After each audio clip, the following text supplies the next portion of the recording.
please tell us what you're doing. Kind of game, what you're doing. Yeah, thanks, Love. Hi, Devin Morris here with Esports Fans.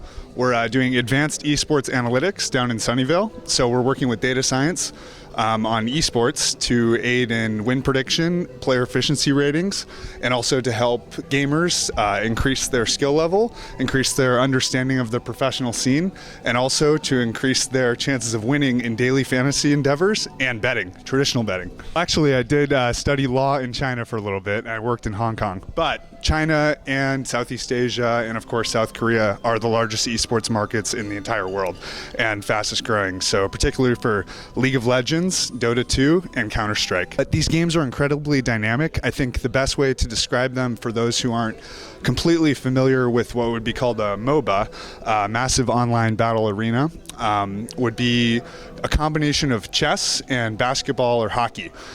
So there's sort of infinite depth to these games, and particularly very smart people are attracted to play the games, folks with math and statistics backgrounds or leanings. And over in China in particular, there is great talent coming for these games. In fact, at the International in Seattle, actually in August, it's the International Championships for Dota 2. One of the teams in the finals this year was from China, and the team that won last year was from China. So actually, most of the best esports teams in the world are coming from Asia.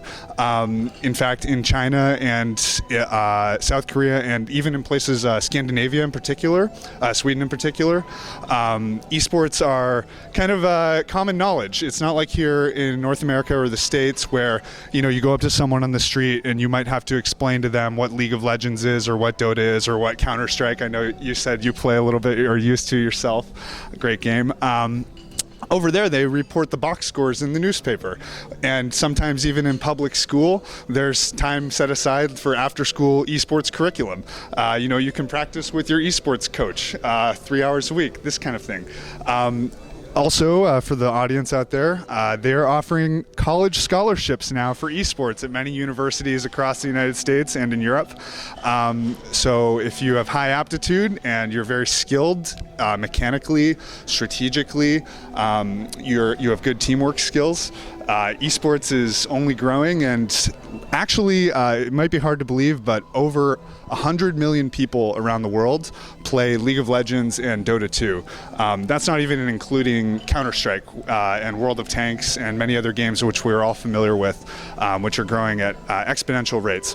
So the company that I'm a part of, co-founder of, Esports Fans, we are working with core data analytics, and we are simply here to serve the esports community and to facilitate this growth of an amazing industry and an amazing progression in the gaming world. Okay.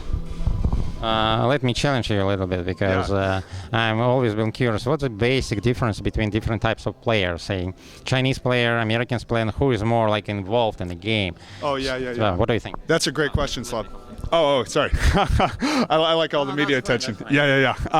So actually, there have been some studies on this. Now, the metagame is always changing, but typically, the Chinese players have adopted a much more aggressive mentality in the games. So they might abandon the traditional metas regarding the lanes, top lane, mid lane, bottom lane. They might abandon in Counter-Strike, for instance, the traditional paths, right? The kill paths. So you mean that Chinese people are explorers, right? So they go into the darkest corner of the game trying to find something new, right? Absolutely. As opposed to, say, more American types of gaming where they go in the beaten path, we can say, right? Am I correct? Yeah, you could say this. Yes, actually, I would tend to agree with that historically. There is some data recently suggesting that all parts of the world are sort of adopting this hyper-aggressive mentality that was pioneered by the Chinese teams in particular. In fact, it's an amazing time because we're starting to be able to use analytics on the map itself.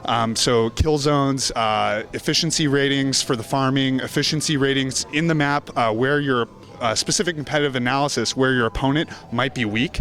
And so there's even more incentive to break the metagame when you have very good kind of intel like this. So you sometimes at the professional level now and in esports, you see some very wild things that you would never expect or you would never try in a traditional game, but it's very specific to the top level opponent. In fact, Riot, even on the League of Legends servers, some of the animation, League of Legends servers for China specifically, some of the animation is a little different, more in tune with what you're saying, like particularly like historical dress, these type of things. Maybe in some markets, more like anime, manga type motifs, right? But overall, I would say that the way it's moving forward, folks like absolute consistency, because I think the end goal is that these games are truly international and there will be no difference in between the regions. So even aesthetically.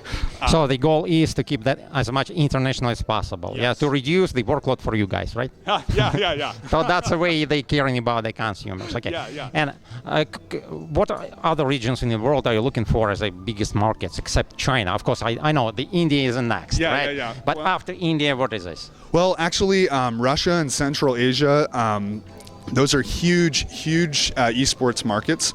Some great players coming out of there, particularly in Dota 2. In terms of League of Legends, we're very excited about Southeast Asia. But that's already a pretty developed market. Also, Brazil in South America there are some great professional players coming out of Brazil that you'll see at the upcoming Worlds. They call it Worlds, the League of Legends final championships for the year. And so actually we're hoping that the success of some of the Brazilian pros and stars inspire other folks in South America to really enter the pro scene, take that commitment, create gaming houses, and I do believe that will happen. And even here in the States, By the way, can you tell us a little bit about Russia? What type of people playing there, and why Dota 2? Why that particular game? What's happened? Oh, well, okay, so off the top of my head, the first thing that comes to mind is Dota 2 is an incredibly complex game strategically. So although Dota and League of Legends are essentially the same game, 5-on-5, 45 minute match, destroy the other person's base, this type of thing, Dota has added elements of complexity in terms of depth within the map. There's 30%, 25-30% miss rate if you're shooting uphill. There's different maneuverability with the creeps. There's something called equilibrium line with the creeps, so you deny your own creeps. Also, there's different lane mechanics based on the economy of the game with the gold. And the reason I wanted to go through all of these is I think that these are things that very detail-oriented, intelligent communities kind of gravitate towards. There's a little darker motif, a little bit more analytical, but I think that this ties in very well with kind of the way Russians approach gaming. In fact, there were many top Russian players at TI5 this year in Seattle at Key Arena. So they're very famous. Do you know some of them? I do. Dendy, that's his gamer name. I forget what his real name is, but you guys will. Дэнди, привет вам из Америки. Привет, Tanya. I think that overall, that mentality of fully committing to the game. You mentioned chess. The idea of practicing every day. In some parts of the world, Russia, for instance, this is common for folks with their hobbies, whether it's chess or playing piano or violin. In the States, maybe not naturally as much part of the culture. Of course, we're a very multicultural community, especially here in Silicon Valley, Bay Area. There's a large Chinese community here. You see a lot of similarities.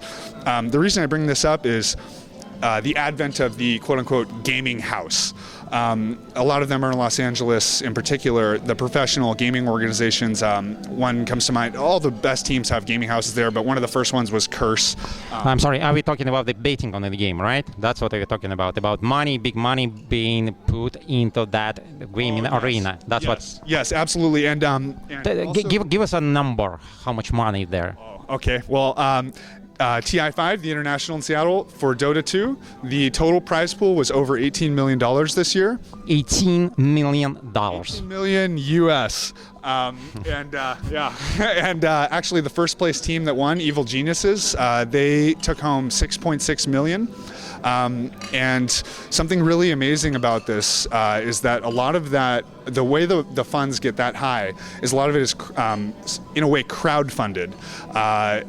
In Dota, this is specific to Dota. League of Legends doesn't have this opportunity yet, but they release something every year called the Compendium in the time leading up to the championships. And what this is gamers around the world, anyone who plays the game, can buy items and aesthetic items and boosts and maps and stuff submitted by the community through the Compendium. And they get special badges and incentives to join the Compendium in the first place. They join a special community where they can communicate with other gamers and stuff. And a certain percentage of all of that goes to the prize pool. So the initial sponsors and, of course, the publisher put up X dollars, and then it quadruples by the time it's done with all of the crowdfunding. So this might be the future of tournaments for the gaming industry, which is just absolutely incredible. And we are talking mostly about the PC video game industry. There are some great strides being taken in terms of content. By the way, can I ask a question? I'm sorry to interrupt you. No. Because yeah, I'm just wondering why you're standing and holding it so long.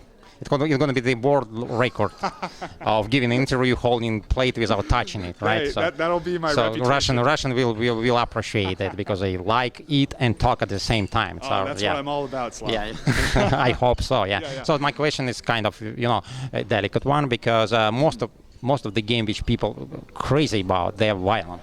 Right? Yeah. Is it okay? My personal opinion is it's okay because I feel like intelligent folks understand this is a game, and I have to be honest, it does help that particularly with the games, the most popular esports, Counter-Strike aside, they tend to be more Lord of the Rings fantasy genre in art and motif. So there is that slight degree of separation. Look, I know that I just killed a wizard. So I'm sorry. Lord of the Rings, is it violent? Because I've never played it. Is it violent or not? Is it? It's violent, but so it's still violent. Yes, but it is fantasy violence, wizards and. So you don't kill real people. Yeah. You kill some known wizard on the screen. Yeah. So it's okay. Yeah. I understand. It's okay. Or some of them look like humans, but maybe they're some. Who cares, right? Yeah, who cares? It's a wizard. Yeah, it's a wizard. But so that helps, of course. But you touch on an interesting point, though, about social concerns with increases in the gaming. It's that I feel like games are actually healthy for young people when played within reason. So assuming that you're still doing, young people are still doing their homework, they're still prioritizing sleep and health and exercise and eating right and this kind of thing. Actually, studies are showing now that these core PC games, these core esports, especially the ones that are played internationally, particularly in Russia, they aid in your developmental growth. Gamers solve problems within the game. So in traditional games, you're faced with a problem and you're given ample opportunity, and it's a game. So failure it doesn't hurt so much. It's okay to fail in a game, and people learn how to problem solve. Absolutely. They learn how to solve whether to kill that girl or this nice policeman, right? Yeah. That's the type of problem they're choosing. Absolutely. And you told me that you're feeling okay with that. Yeah. Wow. And you're saying that on the camera. Hey, we're on a roll. But no. Quite seriously, the ability to have young minds problem solve on a consistent basis in playing video games and playing esports, and then also particularly in esports like League of Legends and Dota, to do it with a team in a team working capacity is highly applicable to everyday life, and I feel like gamers apply that to the classroom. to their work situations. They apply it to entrepreneurship, like many of us here. They apply it to expanding their horizons. So what do you think is the potential of the Russian market in, say, 3, 4, 5 years? That's a great question, Slav. I think that there's unlimited potential for the Russian market in terms of esports. I think that the infrastructure and the culture is already in place to facilitate the professional gaming mindset. And I think that as esports continues to grow globally, you will see particularly Russian teams at the highest levels in the quarterfinals, semifinals, finals of these tournaments every single year. So we will be champion, my friend, right? Yes, I think so. Yeah.